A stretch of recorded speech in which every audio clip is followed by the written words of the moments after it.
আজকের দিনটা অনেক সুন্দর, কিন্তু আমি দেখতে পারি না। কথাটি বলেন জন্মান্ধ বুলু মিয়া। শুধু বুলু মিয়া নয়, তাদের পরিবারে রয়েছে 16 জন অন্ধ। তারা সবাই বংশ পরম্পরায় অন্ধ। তারা জানে না পৃথিবী দেখতে কেমন, বা পৃথিবীর সৌন্দর্যই বা কেমন।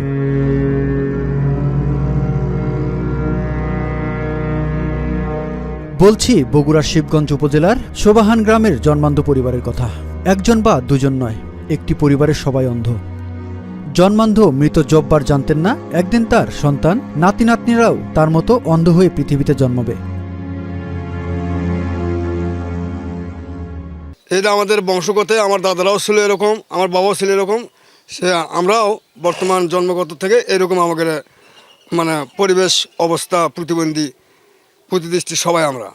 আমাদের সংসারে পরিবারে সহ চলার মতন কোনো আয়োচিতি নাই, কোনো কিছু নাই। যাই হোক, সবাই আমরা মিলে চিন্তা সবাই আল্লাহ পাক দিনপাতগুলো চালায়।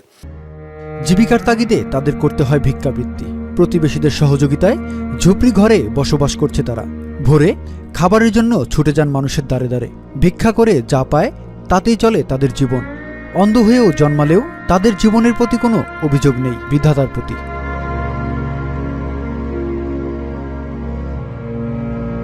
জি, এটা জন্মপত্রে আমার দৃষ্টি প্রতিবন্ধী, আমার 16 জন মানুষ, আমার জন্মপত্রে আমার এই অবস্থা। আমার মানুষের দান করে আমি তাকে খাই, পাই সরকারি ভাতা। আমরা সরকারি ভাতা পাই, তাকতে হয় না। 65 টাকা দেয়, 3 মাস 4 মাস পর পর দেয়, তাকতে হয় না। আমরা কি চিন্তা করবো এখন? মানুষের দিলে আমরা ঈদ করতে পারবো, আর না দিলে আমরা এই অবস্থায় আমরা থাকবো আর কি। বাড়ির মেয়েরা অন্ধ হলেও রান্নাবান্না থেকে শুরু করে দৈনন্দিন কাজগুলো তারা স্বাভাবিক মানুষের মতোই করে। অন্ধ পরিবারটি সরকারিভাবে সহায়তা পায়, তবে সেটি অপ্রতুল। তাই বাধ্য হয়েই ভিক্ষাবৃত্তি পথ বেছে নিয়েছেন তারা।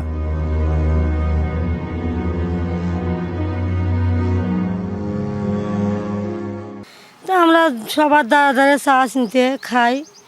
খাওয়ার পরে আমাদের বাড়ি ঘর জায়গা জমি তেমন কিছু নাই। এই 16-17 জন মানুষ আমরা এই 2 শতক 3 শতক মাটির মধ্যে আমরা এখানে সবাই থয়ে মেদা করি। পরিবারের অন্ধ শিশুদের পড়াশোনার ইচ্ছা থাকলেও দৃষ্টিশক্তি না থাকার কারণে তারা পড়াশোনা করতে পারে না। তাদের সঙ্গে প্রতিবেশী সন্তানরা মিশে না, খেলাধুলাও করে না। এমন পরিবারের পাশে সমাজের বিত্তবানদের সহযোগিতার হাত বাড়ানোর প্রত্যাশা করেন পরিবারের সদস্যরা। বিপ্লব সরকার, এশিয়ান টেলিভিশন।